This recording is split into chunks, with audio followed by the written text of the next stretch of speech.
योग की बात करें तो हम प्रायः सुनते हैं कि व्यक्ति को अपनी दिनचर्या योग के साथ ही आरंभ करनी चाहिए। इससे मन और शरीर दोनों स्वस्थ रहते हैं। योग को अक्सर मनुष्य के स्वास्थ्य के साथ जोड़कर देखा जाता है, परंतु वास्तव में योग न केवल शरीर और आत्मा अपितु परमात्मा से भी संबंधित है। दोस्तों, योग का शाब्दिक अर्थ है जोड़, अर्थात वह अवस्था जो आत्मा का परमात्मा से जोड़ कराए। योग का अर्थ व्यायाम या आसन मात्र नहीं है। आसन योग का एक भाग है। योग का रूप तो बहुत विस्तृत है, परंतु वर्तमान में लोगों ने योग को केवल आसन और प्राणायाम से जोड़ दिया है। वास्तव में जो योगी हैं वो केवल शरीर पर ध्यान नहीं देते, अपितु अपने इंद्रियों को नियंत्रित करके ईश्वर के साथ जुड़ने का प्रयास करते हैं और ईश्वर में अपना ध्यान लगाते हैं। हाँ, ये भी सत्य है कि आसन योग का एक बहुत ही महत्वपूर्ण भाग है। शरीर का ध्यान रखना इसलिए ही आवश्यक है जिससे व्यक्ति ठीक प्रकार से स्वयं का संचालन कर सके और परमात्मा के साथ जुड़ने में सफल हो सके। दोस्तों, योग का प्रथम अनुभव शरीर से ही संबंधित है और इसका पहला कार्य शरीर को स्वस्थ बनाना है।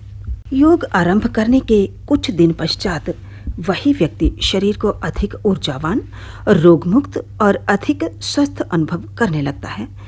इसके पश्चात योग के माध्यम से मस्तिष्क पर प्रभाव पड़ने लगता है, अर्थात मनुष्य की भावनाओं और विचारों की शुद्धि होना आरंभ होती है।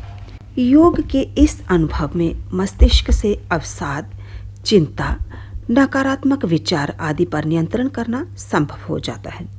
योग का तीसरा अनुभव मनुष्य को अध्यात्म से जोड़ना है, जो इसका सबसे महत्वपूर्ण भाग है।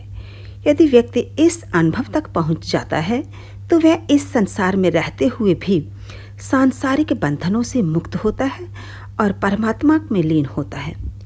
ये स्थिति उसे ऐसी अवस्था में ले जाती है जहां केवल आनंद ही आनंद है। दोस्तों, आइए जानते हैं योग के प्रकार। योग 4 प्रकार के हैं, जैसे कर्म योग, ज्ञान योग, भक्ति योग और राजयोग। सबसे पहले बात करते हैं कर्म योग की। कर्म योग का सीधा संबंध व्यक्ति के कर्मों से है। शास्त्र कहते हैं कि हम इस संसार में जिस तरह की परिस्थितियों का सामना करते हैं, दुख या सुख भोग रहे हैं, जैसा भी जीवन व्यतीत कर रहे हैं, जो हमें प्राप्त हुआ है और जो हमें प्राप्त नहीं होता, जिसकी हम गहन इच्छा रखते हैं, ये सब हमें पिछले जन्म के कर्मों के आधार पर ही मिलता है। इसलिए भविष्य को अच्छा बनाने के लिए हमें वर्तमान में अच्छे कर्म करने होंगे। कर्म योग का पालन करने वाले व्यक्ति सुकर्म करते हुए निस्वार्थ होकर जीवन जीते हैं और दूसरों की सेवा के लिए सदैव तत्पर रहते हैं। दूसरा आता है भक्ति योग। भक्ति योग में परमपिता परमात्मा पर ध्यान केंद्रित करना बताया गया है।